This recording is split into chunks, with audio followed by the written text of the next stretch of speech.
vamos a analizar el cuarto punto de esta clase, que es la definición de excedente de consumidor y excedente de productor.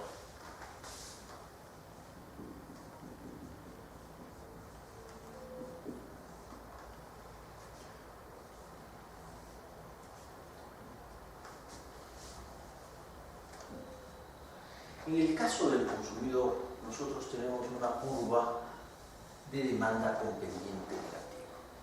Esto lo que nos dice es, para la primera unidad, el consumidor está dispuesto a pagar un precio P'. Para la segunda unidad, el consumidor está dispuesto a pagar un precio menor, P2'. Y así sucesivamente. Para la tercera unidad, el precio que está dispuesto a pagar sigue siendo menor, P3'. Y para la unidad N, está dispuesto a pagar un precio menor, Pn. El excedente del consumidor, cuando estamos en un nivel de consumo igual a N, lo que nos dice es, fíjate, tú pagas por todo este número, por toda esta cantidad de bienes, el mismo precio, P sub N. Pero si hubieses consumido el primer bien, hubieses estado dispuesto a pagar un monto mayor. Por el segundo bien, un monto mayor a Pn, pero menor a P'. Entonces, todo este triángulo de lo que uno hubiese estado dispuesto a pagar por cada unidad adicional en que incrementa el consumo, es lo que se conoce como excedente del consumidor. Esta es la parte entonces de ganancia neta del consumidor que tiene por consumir una cantidad N a un precio N bastante menor a los precios en los cuales hubiese estado dispuesto a pagar por unidad adicional de consumo.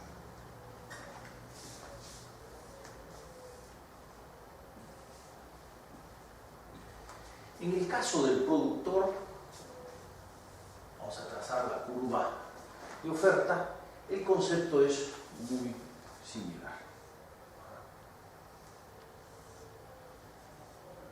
A este nivel de precio N, se está dispuesto a ofrecer la cantidad N, pero para la primera unidad se estaba dispuesto a ofrecer un precio P', para la segunda unidad un precio P2', y así sucesivamente.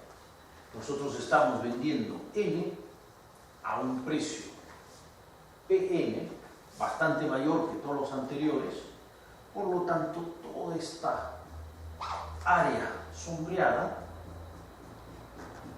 es lo que se conoce como excedente del producto. Estas son áreas en las cuales vemos que tanto consumidores como productores están maximizando su bienestar. Y el punto en el cual logran la intersección, es decir, el equilibrio, es el punto en el cual determina un máximo de bienestar para consumidores y productores. Es decir, vamos a ponerlo en un único gráfico.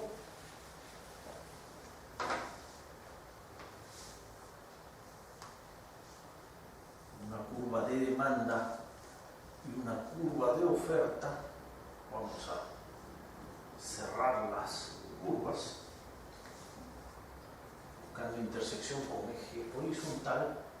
El equilibrio está dado para Q estrella y P estrella, y estas dos áreas de acá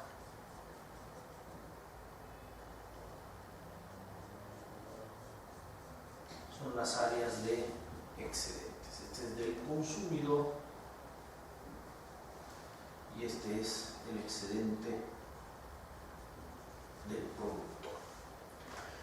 Cualquier intervención en los mercados va a alterar el equilibrio, tanto en precio como en cantidad, y va a alterar, por tanto, la repartición de excedentes entre consumidor y entre productor.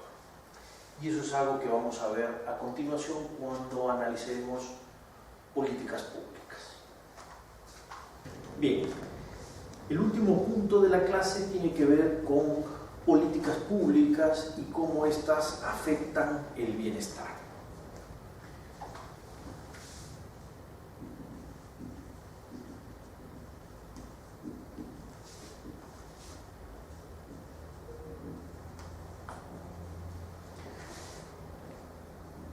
Y el primer ejemplo que vamos a poner es el de un impuesto en un mercado concreto.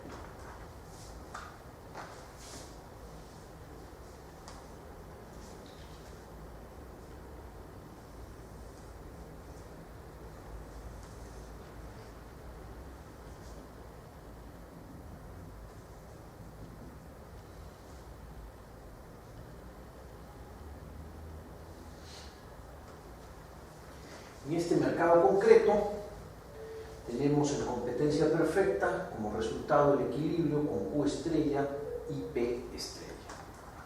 Y en este mercado el gobierno decide poner un impuesto. Luego vamos a analizar algunas razones, pero decide poner un impuesto.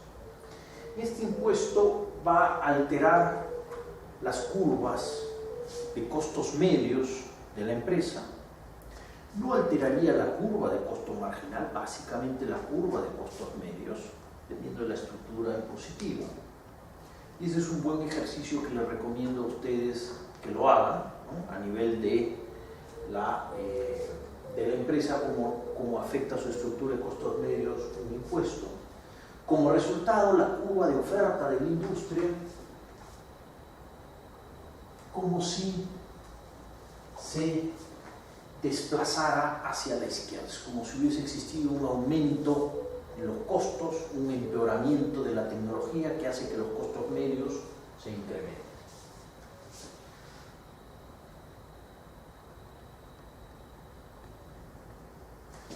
En este caso vamos a tener una disminución en las transacciones de Q estrella a Q prima.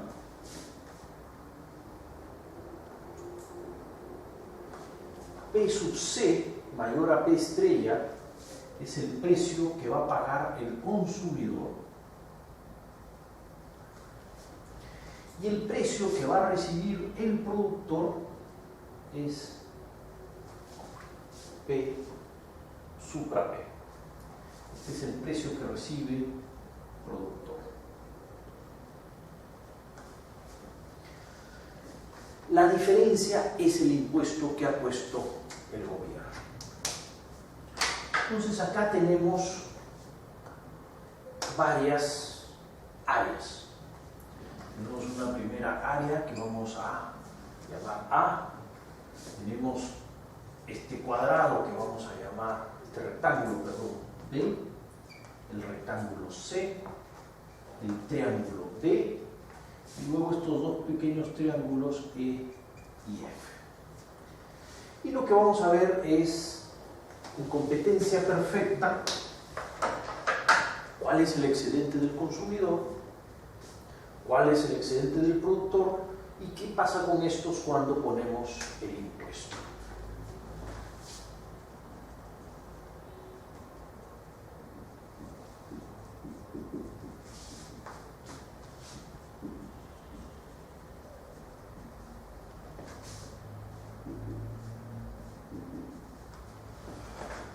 En competencia perfecta,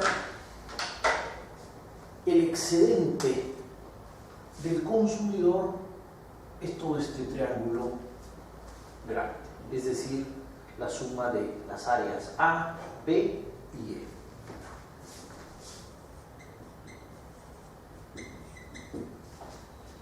Y el excedente del productor es el triángulo que está por debajo, es decir, la suma de las áreas D, C y F.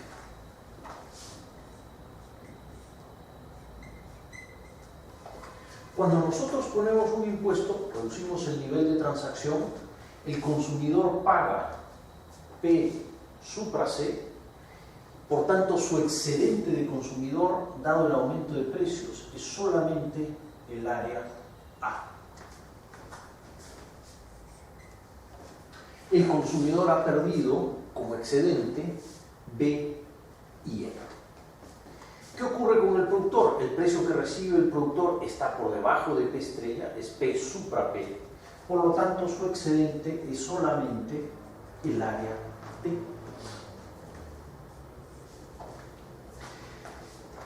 Pero hay algo que se está llevando el Estado. El Estado ha puesto un impuesto y el impuesto básicamente grava las transacciones.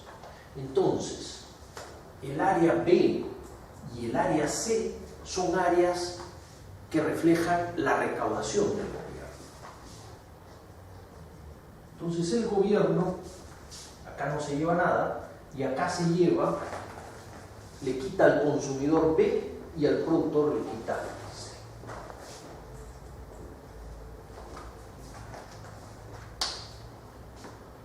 Pero nosotros tenemos un pequeño triángulo dado por E y F, que es un triángulo que se pierde. Es una pérdida de bienestar que ocurre por la distorsión de colocar un impuesto en este mercado. No se lo va a llevar el Estado porque las transacciones son menores, lo pierde el consumidor porque el precio es mayor y lo pierde el productor porque su precio ha caído.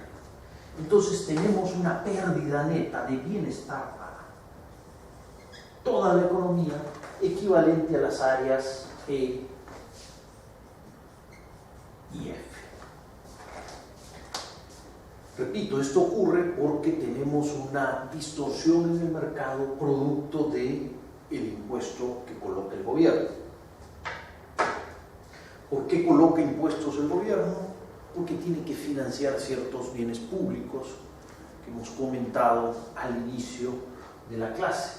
Puede que este sea un mercado de un bien privado, puede que este sea un mercado que hubiera funcionado muy bien sin impuestos, pero desde una perspectiva más amplia de la sociedad, de equilibrio general, se requieren ciertos impuestos para financiar estos bienes públicos que son necesarios en una sociedad.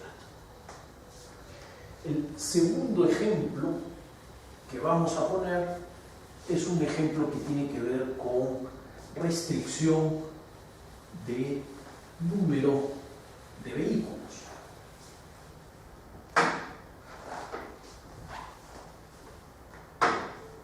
Ya no es un impuesto, sino es una restricción cuantitativa a el número de firmas que puede haber en una sociedad.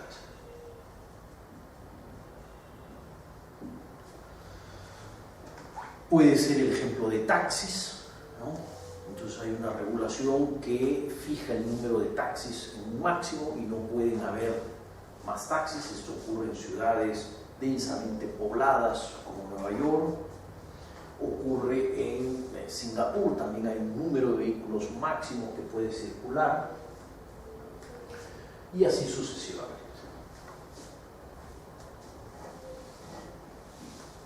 Este es nuestro segundo ejemplo. Entonces, tenemos nuestra curva de demanda, tenemos nuestra curva de oferta, y esta sí va a ser la oferta de largo plazo. Vamos a ponerle acá largo plazo. ¿Por qué? Porque en largo plazo hemos dicho que la cantidad de firmas se va a ir ajustando en función de las condiciones del mercado. En estas circunstancias, nosotros tendríamos un número de firmas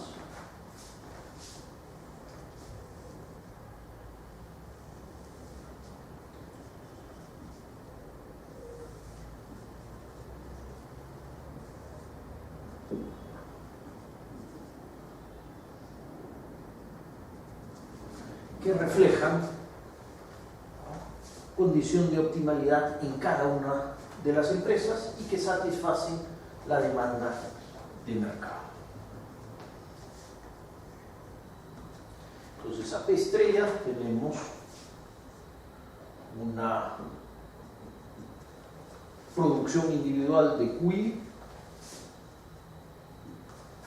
sin hacer rentas o ganancias excepcionales, y el número de empresas entonces se determina como la división entre Q estrella y el QI individual. Eso lo hemos visto. Pero supongamos que sobre esta economía se pone una restricción, y es que el número de empresas no puede ser el que nos da en esta situación si es un número n, que es menor al número óptimo.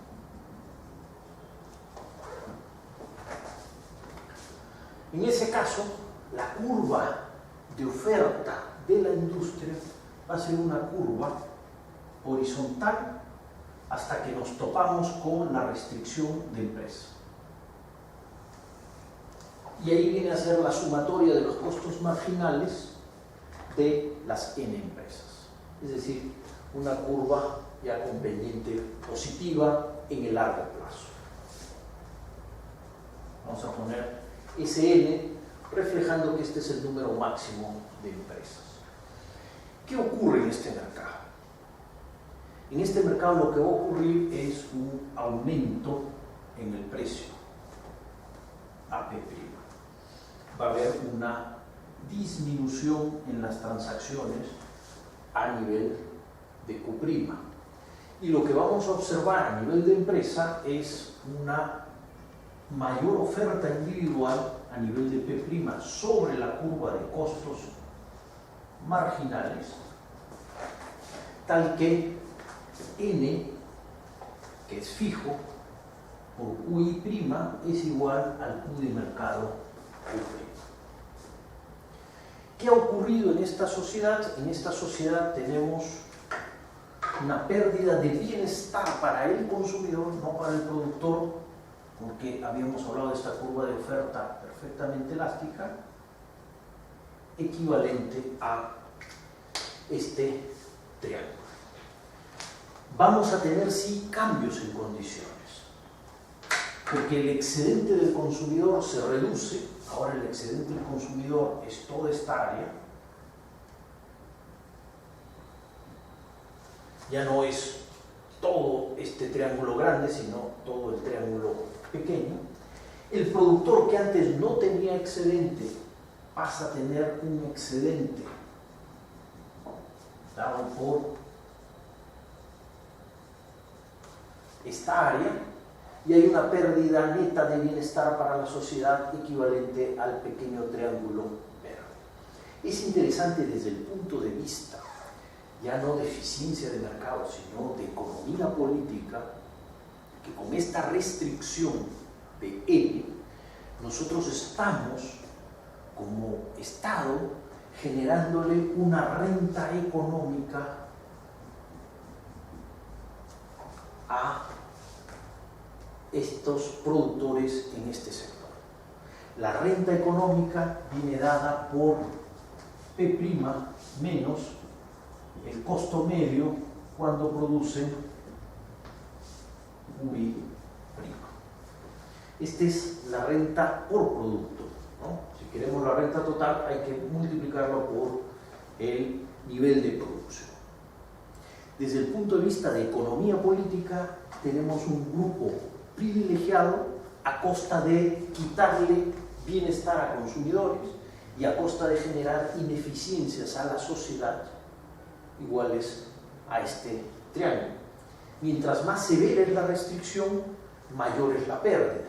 Si tenemos un aumento de la demanda, lo que nosotros vamos a tener es una mayor renta para este grupo privilegiado y una mayor pérdida de bienestar para la sociedad frente a lo que tendríamos en condiciones de competencia perfecta.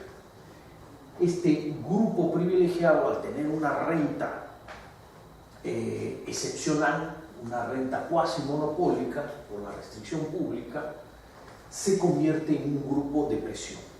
Un grupo de presión que va a tratar de mantener estos privilegios, ¿no? Y eso refleja un poco las interacciones en una economía política que intenta de manejar ciertos instrumentos en función de intereses gremiales, intereses de consumidores. Con esto damos por concluida esta clase de competencia perfecta y lo que va a seguir en el curso es analizar distintas estructuras de mercado no competitivas. Muchas gracias.